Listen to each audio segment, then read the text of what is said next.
Welcome, Greek U Nation, to episode number 304 of the Fraternity Foodie Podcast.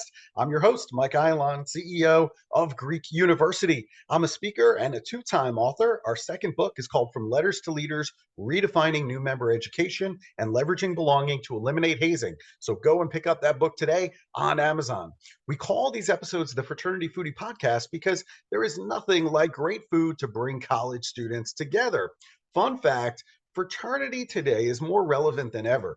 30 years ago, a majority of men, 55%, reported having at least 6 close friends. Today, that number has been cut in half, and 15% of men have no close friendships at all. Just look at Maslow's hierarchy for proof.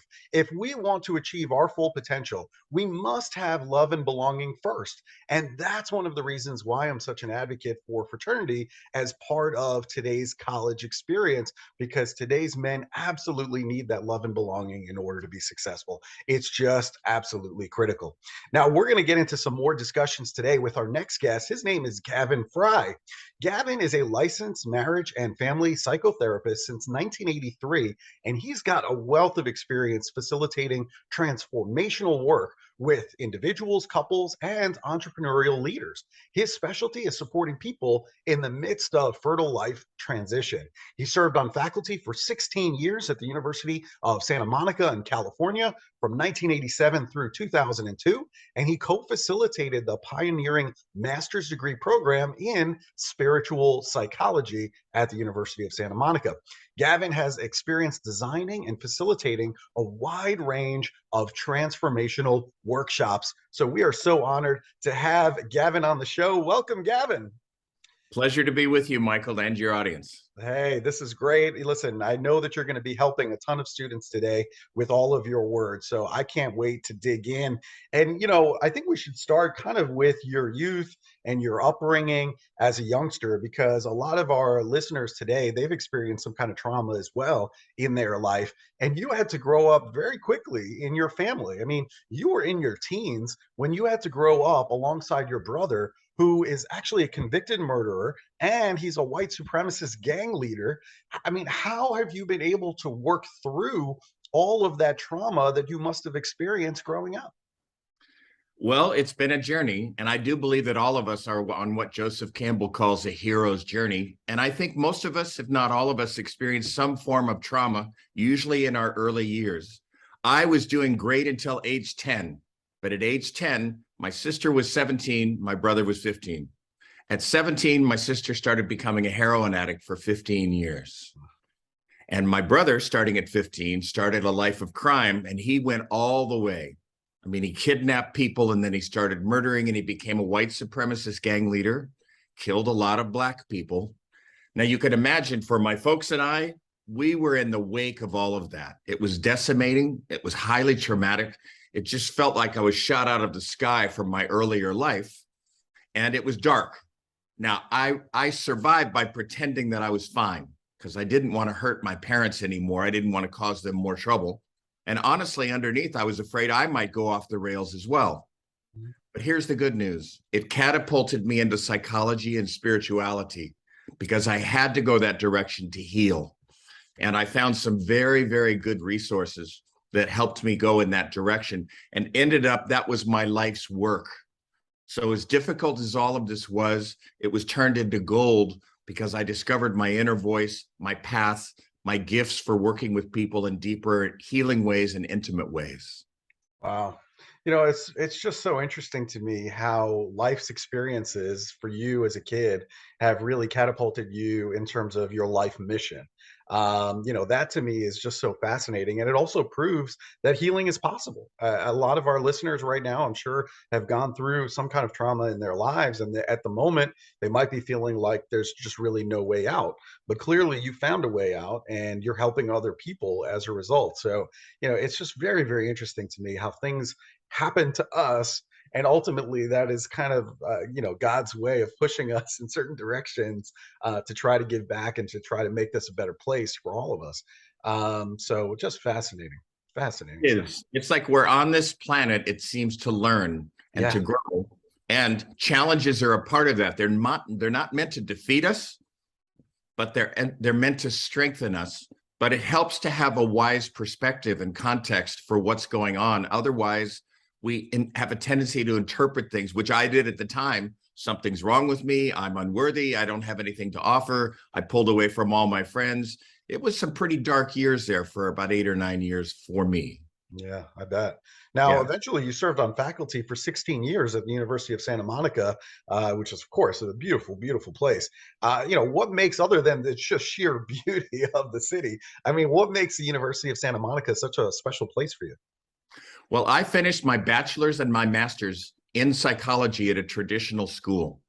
And in those times, and still today, most programs in psychology are very academic, they're intellectual.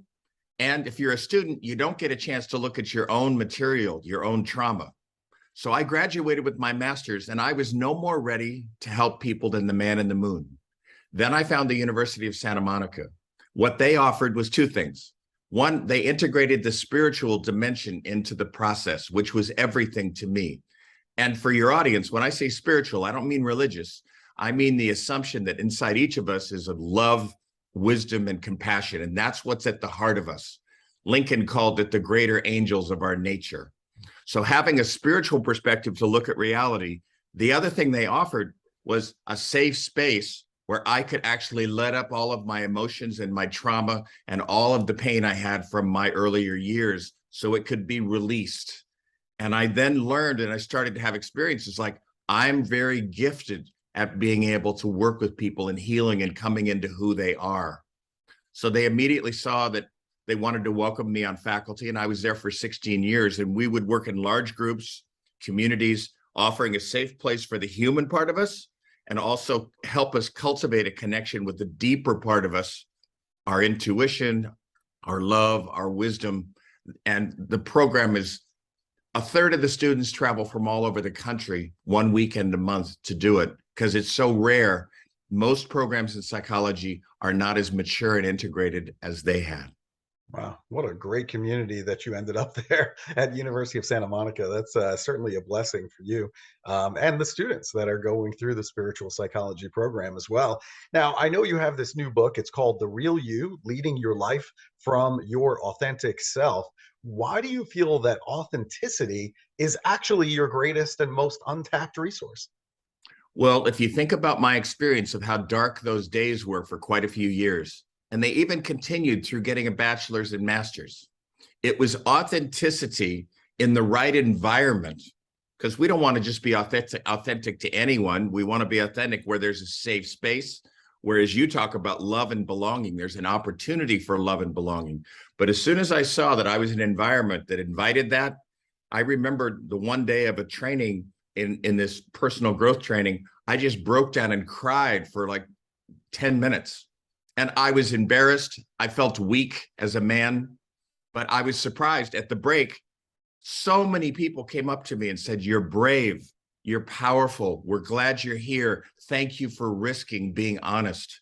So I discovered right then, it was cemented in, at those times when I was most afraid to be real and share what was really going on inside. If I could dare to do it, it would actually access me to myself in a deeper way and to the love and belonging that you talk about wanting to create in your podcast. It entered me into a community, and that community welcomed me, which was further healing. And then they also reflected back to me my gifts of sensitivity, being able to help other people in the ways that I do. Wow. Well, we need your help here because being vulnerable is very, very difficult for men who have been taught their whole lives. You shouldn't be crying. You should never show emotion. That certainly was what my parents taught me. I had no way of knowing that that's not really correct. So, how can men today embrace their vulnerability, embrace courage in things such as relationships? The key is to begin to become familiar and cultivate a relationship with your inner life and not just identify who you are with your outer life. So some people do that by creating a journal. Some do that by meditating. And as you start to get familiar with your inner world, there's a desire for you, the way you show up in the world, to be congruent with what's going on inside. So for example, if someone's going through college and they're going through a difficult time, the tendency, particularly for men, is to hide that. Going to a counselor or a therapist at the University Counseling Center, to me, is a mammoth step of courage, because it's not about the stereotype of therapy, something's wrong, it's a stigma. It's a conversation where there's safety, where you can begin to express yourself in a real way with what's going on and be met by someone who has empathy and cares. That's restorative and healing. And then you can start doing that in your other relationships, and you choose wisely. But here's the key, is those times when you're afraid and uncomfortable and everything, your intuition says, talk to this person, and you're tempted to withhold, take the risk, share with them what's real. The more you do that, the more you honor your inner life, and the more it starts to come more alive. A key benefit of that is we actually get in touch with who we are, our unique gifts, and our calling, so that actually what career we choose relative to college and our life moves beyond what our parents think we should do and what earns money, to what actually turns me on, what's delicious. That all comes from inside, from knowing yourself. It's hugely important in terms of the fulfillment one receives in one's life. Yeah, great points. Really, really well said. And you're right. There's a lot of stigma with going to the counseling center on campus. I wish that I had discovered therapy as a college I student instead know. of waiting until I was an adult. Like, what a great benefit that would have been to start those conversations earlier. I feel like that would have just sped up the process, and I would have had healthier relationships younger instead of waiting until I was an adult. So I love all of that. And as a speaker, I have to tell you, if you want to know the secret to success as a speaker, it's authenticity. If you Yeah. are authentic up on stage, the students will just grapple onto you, and they will never let go, because that authenticity is what makes your talk resonate with them. And they're automatically going to think about all their experiences in their life and how that relates to what you're going through and what you're talking about on stage, because it's so authentic. I mean, the audiences can smell somebody who is fake up on stage. They know that instinctively. But if you're authentic, you've got them in the palm of your hand, and you can do anything. That's the secret to my success. Just be authentic. I understand, and I want to just emphasize that the arena of relationship is what is most central in one's life. The more I'm on this planet, the more people live in this world in their life, they realize personally, professionally, their key relationships, their boss, how they handle clients, how they handle friends. And in relationships, the golden road is authenticity. And Yeah, it's scary. You have to get used to feeling uncomfortable. You right. get comfortable with feeling uncomfortable, and you risk. Yeah. That's great advice. I really like that a lot. But we have to make this real for the college students, because they want to understand, how does that apply in the real world professionally. So I agree that authentic leadership in organizations is critical. And many of our listeners, they are leaders in their fraternity, in their sorority, in their athletic team, for example. So can you give us examples of the value of authentic leadership in an organization or in the workplace? Sure. Let's say you're involved in the leadership role with the sorority, Mhm. and there's a decision that needs to be made because of an issue on campus relative to the sorority. And maybe you as a leader take a stance and you announce, we're going to be going this direction. It turns out this direction is quite controversial. A lot of the sorority does not like it. They're not happy with you. They tell you that. At that juncture, you have a chance as a leader, which is essential as a leader, to learn. Say, wow, here comes all this feedback. This adds to my equation of what should I do and how should we proceed. And let's say you reflect and you realize, I'm now seeing differently. I see that I've made a mistake, and I'm human. It's Mhm. okay I made a mistake. I'm a leader. It's okay I make mistakes. Mistakes are part of that process. Stephen Jobs knew that. All the best leaders knew that. They tell you, fail faster. So in the failure, let's say you call a sorority meeting and you confess to them, here was my process. Here was the decision. Here's all the feedback. I'm learning. I want to pay attention to you. I'm changing course. That, let's call it brouhaha around the mistake in your leadership trajectory becomes a powerful time when the people go, this guy is being real. He cares about us. He's willing to change course when he receives feedback. Similar with government officials, when they make mistakes, own it, talk about it. You strengthen the actual rapport and respect that people have for you. That's authenticity in action. Yeah, you make some great points there. And I think, unfortunately, Gen Z right now, they're a little bit afraid to make mistakes. They want to be perfect all the time. But I think college is the opportunity to make those mistakes and figure out your leadership style, to your point with the sorority example. And now's your time to do it, because you know what? The negatives really aren't so bad. You get out in the real world, I mean, that might cost you some money, a bad decision, right? So I think now is kind of the time for college students to figure that out, right? Yeah, and there's no such thing as a mistake-free leadership path. Mistakes, they will humiliate you, they will embarrass you, but if you can go, wow, this is part of my journey of being developed as a leader, and admit it, then everybody knows it's human. There's a saying that I love from Carl Rogers that's what's most personal is most universal.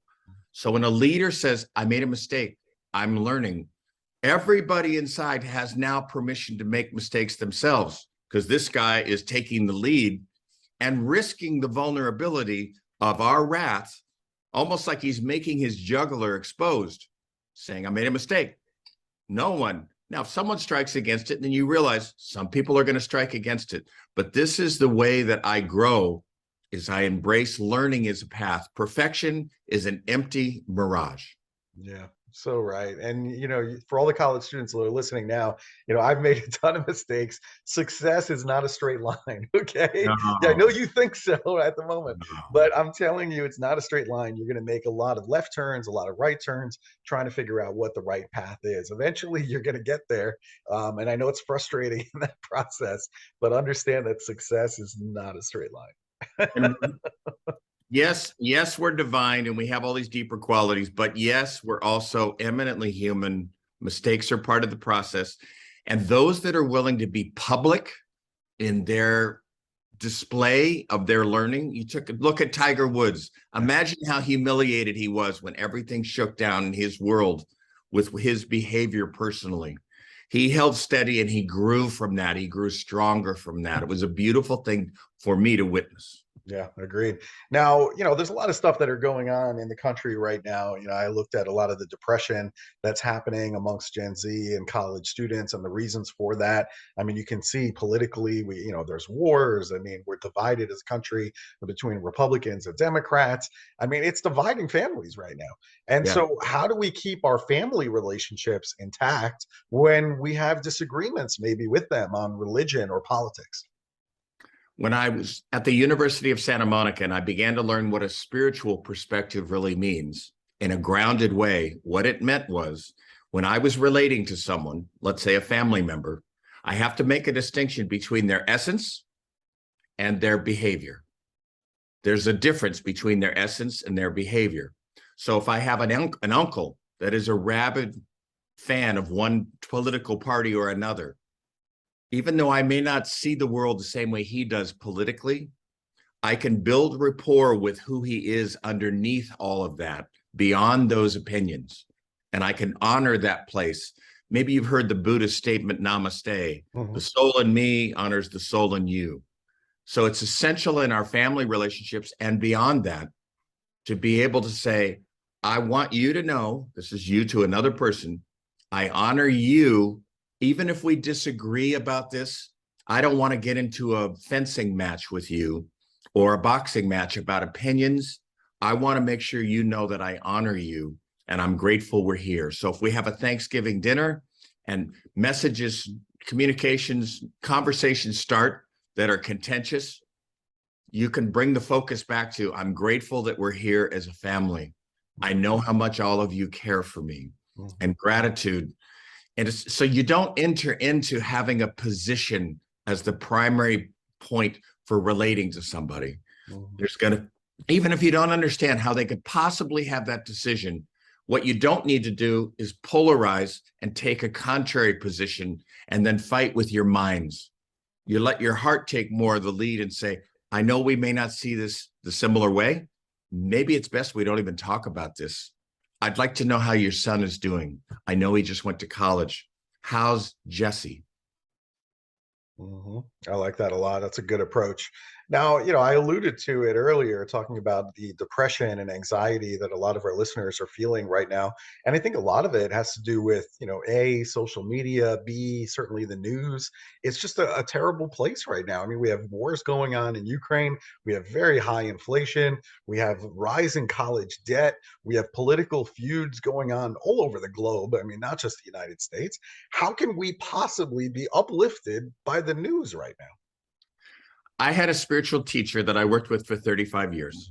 Thankfully, very early on, he told us, this planet is 8 times more negative than positive. And I remember hearing that and going, what? Now that actually matched my experience. It's like what goes on out here is difficult. And he said, it's not meant to defeat us. It's meant to grow us. So in the face of all of the difficulty that's going on in the world right now, and there's a lot of it, when you're consuming news, it's important to not get locked into having a position yourself and polarizing with what you hear. It's easy to judge other people in the news. You don't need to judge. You don't have to take a position. You could actually become a student and say, is there anything here for me to learn? Becoming a student is the key to not getting caught in the polarization, which actually then you take away from the reading of the news or hearing it. You walk away anxious or depressed. But if you say, what can I learn from this? The other thing is to realize that you actually can contribute to challenges that are going on. So if we hear of a school shooting in Texas, from inside of us, we can actually send positive thoughts and prayers to those that have been impacted by that. We can actually be a part of the healing process by not engaging in the polarization against the police or what happened. I'm not talking about being naive. I'm just talking about maintaining a place inside where you're in touch with your own beauty, your love, your compassion, and you use it in a constructive way rather than getting derailed by the news. Okay, well, we're definitely going to have to give that a shot. Now, college students are maneuvering real relationships right now for the first time in their lives, probably. In your experience, and you've done a lot of marriage counseling and things like that, is there a secret to having a vibrant relationship? There is. It's to realize that in any relationship, there are 2 experiences going on. Each partner is having their own experience. What I see as a marriage and family counselor, couples want to come in and argue about reality as if there's one reality. There isn't. There's 2, and there should be 2. Like in your marriage, there's one reality of you and one reality of your partner. If you can create a safe space that's curious and empathic and say, I know what my experience is. I now want to know what yours is. And you kind of listen to your partner almost as if they're an alien from another planet. You go, oh, you mean for you, it's like this, and you lead with curiosity.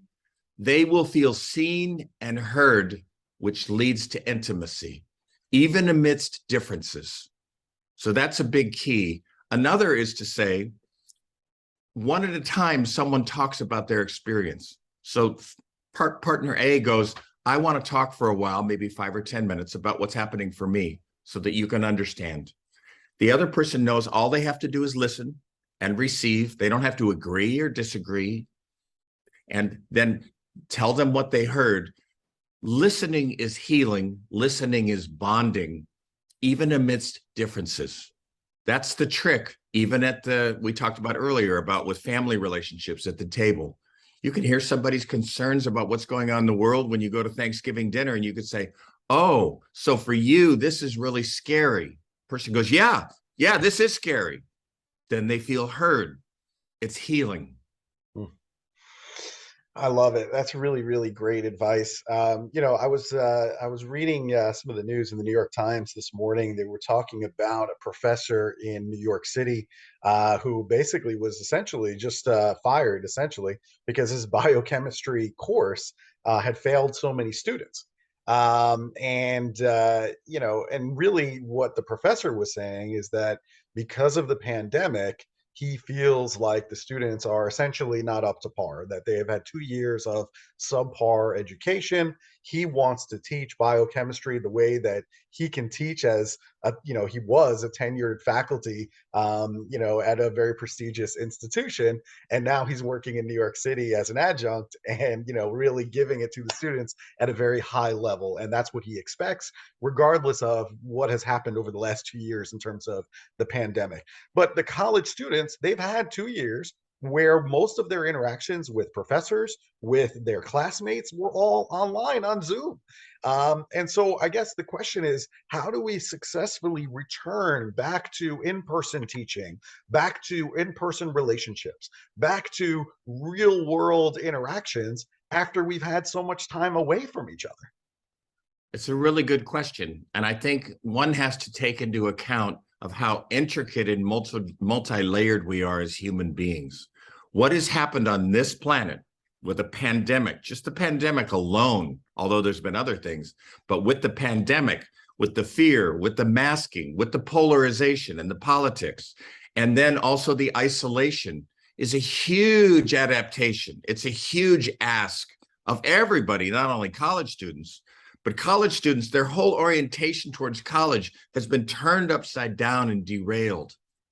So as teachers and as students, we have to be gentle with our process of reintegrating, re-engaging. And we have to understand that's a sensitive process. We can't just demand that we return and hop on a skip.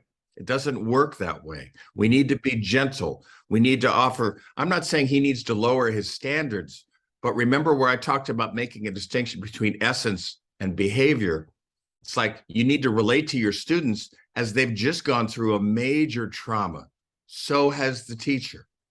So there needs to be some sensitivity and invitation and acknowledgement that a safe space is needed, and it may take a little bit of time.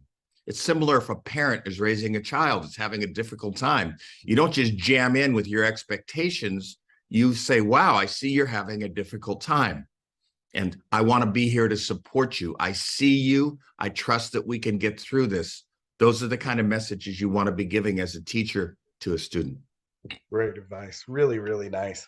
Now, I know you live pretty much in paradise there at Lake Stevens, which is just a beautiful place on earth, just north of Seattle. We do love good food here at the Fraternity Foodie Podcast. I mean, that's my weakness. If you have good food, I'm going to travel the world so that way I can try that. So, where do you go for a great meal, either in Lake Stevens or maybe even in Seattle? I love the Pacific Northwest. I found it 7 years ago, and it's a strange statement, Michael, but it's like I found myself to die. I found myself the place I want to die. Yeah. And so I love the trees. I love the wet. I live on a lake, but 4 minutes away is actually the finest pizza I've ever had on the planet, and it's called Cantos Pizza.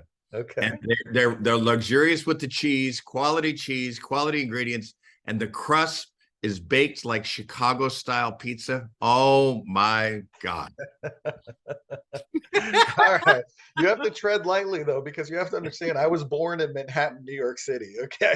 So my definition of good pizza might be a little bit different than your definition of good pizza. Okay, well, so let me just say, good New York thin pizza. Yeah. There's nothing quite like it. And so there's not a best. They're both phenomenal. Okay, we can agree on that. They're both phenomenal. Right. They're different recipes. Yeah. So there's that. But the deep dish pizza, I mean, it's just different. I mean, I love it in Chicago, don't get me wrong, but it's more like a casserole than it's a pizza. I know. You're right. That's right. It is. But it is good though. I would hand it to you. It is good. And I tell you what, if I do end up in Lake Stevens, you better believe we're going to go for some pizza. We're going to try it out together because I would love that. That would be fantastic.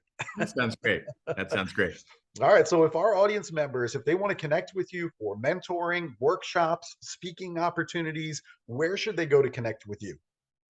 The main place is my website at gavinfrye.com. It's GAVINFRYE.com, like the boots, gavinfrye.com. I also am on Instagram at Gavin James Frye. And then I also have a book that I'm just releasing for pre-order this week called The Real You, Leading Your Life from Your Authentic Self. If you go to Amazon and you put in Gavin Frye, Frye, you'll find the book. You could pre-order it. It's got my entire life story interwoven with all the wisdom that I've gained professionally and working with people in a transformative way. Fantastic. Well, the timing of this interview couldn't be better. I'm going to ask all of my listeners who are listening to this interview right now, go and do a pre-order on The Real You, Leading Your Life from Your Authentic Self, written by Gavin Frye, Frye, and go and follow him on social media, connect with him, because boy, oh boy, he's got so much great information for college students today. I feel like I've just been through like a master class here that students are going to just absolutely love for the next 100 years. So I appreciate the time that you spent with us today, Gavin. Thank you so much for being on the show. Thanks, Michael, and for your dedication and your just loving draw to college students in that period of life, which is a fertile, powerful time and a vulnerable time. And as you said, love and belonging are so central to making the most of that experience. Yep. Critical for me. I almost dropped out of school because I didn't have the love and belonging, and luckily I found it with the fraternity. And so for that, I'm eternally grateful, trying to pay it back to other college students who I know they need that love and belonging in order to be successful, in order to make it through all those trials and tribulations that they're going to be going through on a college campus. So yeah, it's just kind of paying it forward. And maybe, just maybe, I'm helping another student somewhere in the country today. Who would have thought that you would establish an online fraternity for all college students? Not me. I certainly wouldn't have expected it, but I'm glad to do the work. And I really appreciate guests like you coming on and sharing your wisdom. It's so critical for these students at that critical juncture. You know just how important that is for college students. So we appreciate that. And to all of our listeners, if you enjoyed this talk with Gavin, make sure that you like it on social media. Make sure that you share it with other students on campus on social media. And we hope to see you on another episode of the Fraternity Foodie Podcast. Thanks so much for joining us, and we will see you next time.